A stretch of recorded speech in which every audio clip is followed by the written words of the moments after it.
ಈಗ ಅದೇನಿಲ್ರಿ, ಸಕ್ಕರೆ ಕಾಯಿಲೆಗೆ ಭೇದ ಭಾವ ಏನಿಲ್ಲ, ಎಲ್ಲರಿಗೂ ಬರ್ತದ್ರಿ. ಬಿಪಿ ಅನ್ನೋದು ಅದರ ಬ್ಲಡ್ ಪ್ರೆಷರ್, ರಕ್ತದ ಒತ್ತಡದಿಂದ ಬರ್ತಕ್ಕಂಥ ಸಮಸ್ಯೆಗಳಿಂದ ರಕ್ತದ ಒತ್ತಡ ಜಾಸ್ತಿ ಇದ್ದಾಗ ಮನುಷ್ಯರಿಗೆ ಸಿಟ್ಟು ಜಾಸ್ತಿ ಆಗ್ತದೆ. ಸಿಟ್ಟು ಜಾಸ್ತಿ ಇರೋದ್ರಿಂದ ರಕ್ತದ ಒತ್ತಡ ಜಾಸ್ತಿ ಆಗ್ತದೆ. ರಕ್ತದ ಒತ್ತಡ ಜಾಸ್ತಿ ಆಗೋದ್ರಿಂದ ನಿಮ್ಮ ಹೃದಯದ ಮೇಲೆ ಮತ್ತೆ ಒಳಗಡೆ ಇರ್ತಕ್ಕಂಥ ಅಂಗಾಂಗಗಳ ಮೇಲೆ ಕೆಟ್ಟ ಪರಿಣಾಮ ಬೀಳ್ತದೆ. ಅದರಿಂದ ಏನಾಗ್ತದೆ ಅಂತಂದ್ರೆ, ಕೆಲಸ ಮಾಡೋನು 100 ಮಾರ್ಕ್ಸ್ ತಗೊಳ್ಳೋನಿದ್ರೆ ಅವ್ನು ಕೆಲಸ ಮಾಡೋದ್ರಲ್ಲಿ 50 ಮಾರ್ಕ್ಸ್ ತಗೊಳ್ತಾನೆ. ಅಂದ್ರೆ ನಿಮ್ಗೆ ಕೆಲಸ ಮಾಡೋ ಮನಸ್ಸು ಬರೋದಿಲ್ಲ. 100 kg ಹೊರತಿದ್ದಾವೆ, ಇವತ್ತು 50 kg ಚೀಲ ಹೊರಕ್ ಆಗುದಿಲ್ರಿ.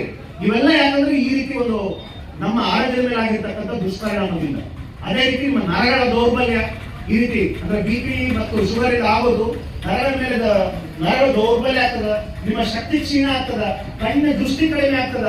ಇದರಿಂದ ಒಟ್ಟಾರೆಯಾಗಿ ನಮ್ಮ ಒಂದು ಏನು ಪ್ರೊಡಕ್ಟಿವಿಟಿ ಅಂತ ಹೇಳ್ತೀವಿ, ನಾವು ಕ್ಷಮತೆ ಅಂತ ಹೇಳ್ತೀವಿ, ಕೆಲಸ ಮಾಡೋ ಕ್ಷಮತೆ ಅಂತ ಹೇಳ್ತೀವಿ, ಅದು ಕಡಿಮೆ ಆಗಿ ಹೋಗ್ತದೆ. ಇದಕ್ಕ ಬರೀ ವಯಸ್ಸಿಗೆ ಸಂಬಂಧ ಇಲ್ಲ. ಇವತ್ತು ಈ ಕಾಯಿಲೆಗಳಿಗೆ